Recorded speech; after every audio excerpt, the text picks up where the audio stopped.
I am ready to go to work. But before that, I just feel like I wanted to talk about, you know, something else. Yeah, I'm worried that now, my son is moving out soon. Yes, he's leaving us next month.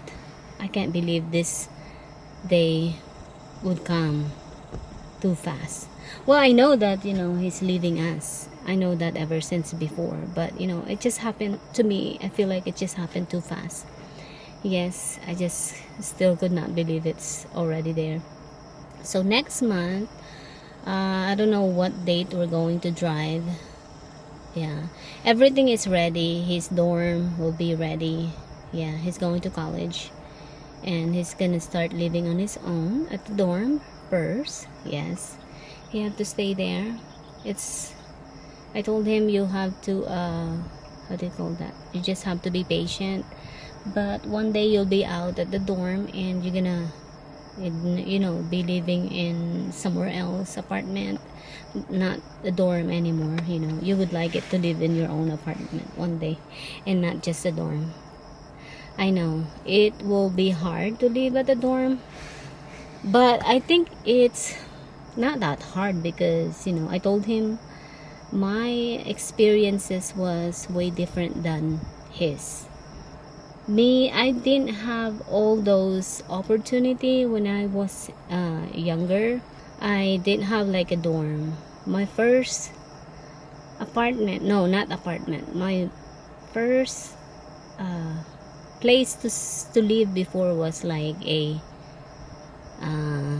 bed spacer. We call that bed spacer. I don't know if you know about bed spacer, but in the Philippines we call that bed spacer for just a small room, but it looked like storage, but it wasn't. It's just a small bedroom that has like only one bed, double deck, and one table and one wardrobe. That's it. That was my first bed space or first place to rent when I was in my 18, when I was at 18 years old. Yes, I told him that was way different. That was in the Philippines. And I told him, at least you're gonna start, living way different than how I used to live mine. Your version is a lot better than mine. At least I feel better for that. At least it's really for real. His life started, like way different than mine. Imagine I told him how I started when I was younger. I told him that he is way better than mine because me, I did not get any help from my parents because I cannot rely on my parents because they're poor. So because they have so much children, 9 children, what do I expect that they're gonna take care of me? They can't even take care of all my other sister, my brother. What about me? How about me? Of course they can't. So I told him, when I was younger, I told him that because I was having anxieties, so all I ever think about is just to rush myself and to become an adult, so that way I can leave and move out and build my own life, create my own life, the version of the life that I wanted to have. So ever since I pray all the time, I said, Lord, please hurry up, make me adult already so I can leave. Because that time I was younger and my mind, of course, is not completely developed. All my decisions in life are not firm yet. So of course in my mind I know that I want to leave, but that's all I think about it, and that's it. There's no firm decision. There's no, how do you call that, that's it. I don't know where I'm going. I don't know what I'm going to do. So that's why I said to myself, or I said to Lord or to God when I was praying, that make me an adult so I can think fully, completely, to make a decision completely on my own, and so that I can go to work and rebuild my life. And so the day came. I became an adult. I was 18. I graduated my high school.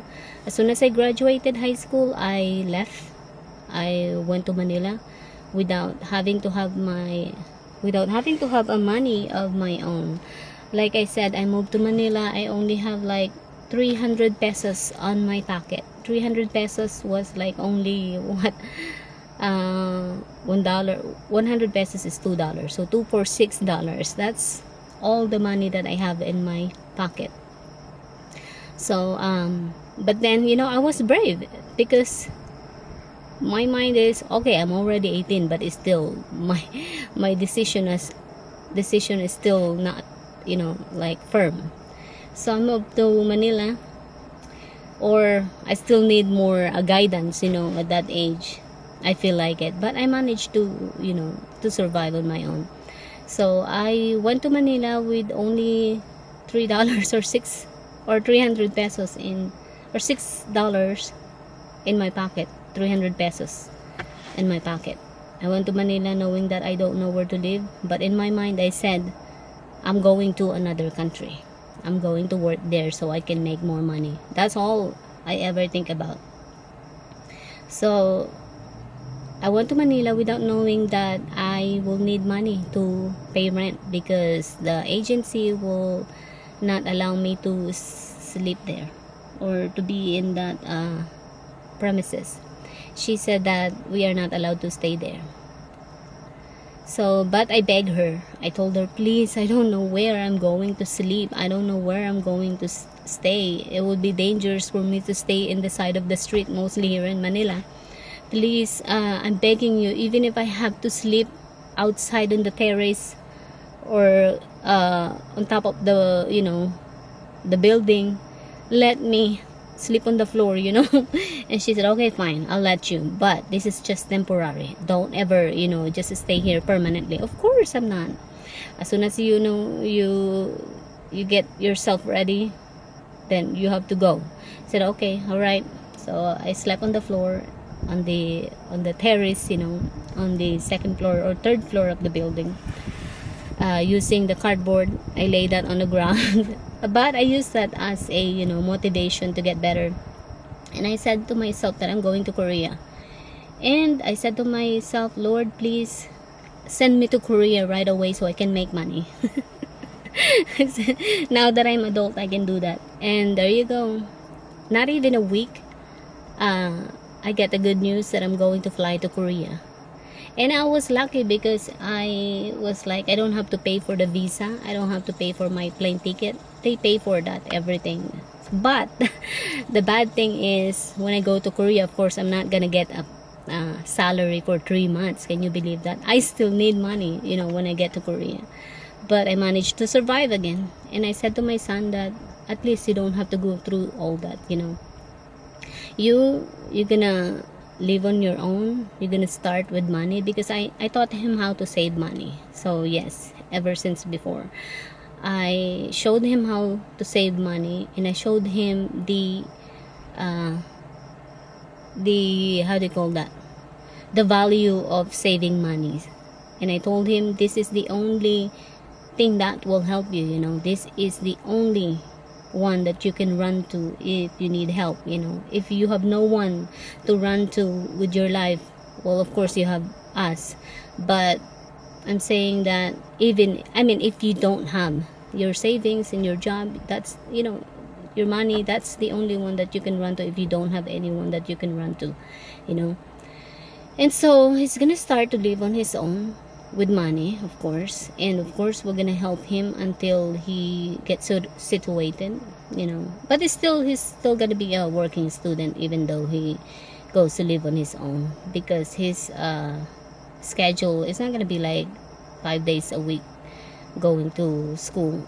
I believe it's only like 3 days a week. So yeah, so the rest of the days I told him, you can go to work, you can apply at the Bakis, yes, because they pay good money there. And then he said, okay, yeah, I will make, I will apply there. And yeah, he's been a working student ever since. Ever since when we were in Germany, he was a working student. He was 8th grade when he started to become a working student. And what I did is, when he was making money, I didn't take all his money. I saved all his money. I taught him how to save money. I told him, I'm not gonna take your money because this is yours. You earn this money and you will need this money one day. I know that one day, I know that you will not need this money right now, but one day you will need this money. And I was right. The day comes and he needs the money. And even until now, he will need money, of course. But of course, we're still helping him.